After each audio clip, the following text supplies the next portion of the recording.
I així com ara veuran han sonat les campanes esta vesprada a la Vall d'Albaida.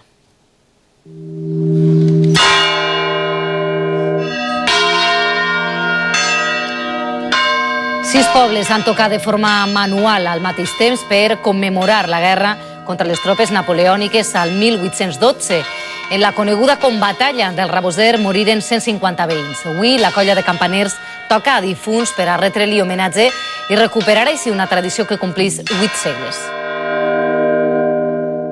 Consisteix en una campana a mig vol, en la solemnitat que comporta això, i les altres dues campanes al repic, acompanyant este toc per donar-li el toc de tristor de lo que va passar en aquells anys.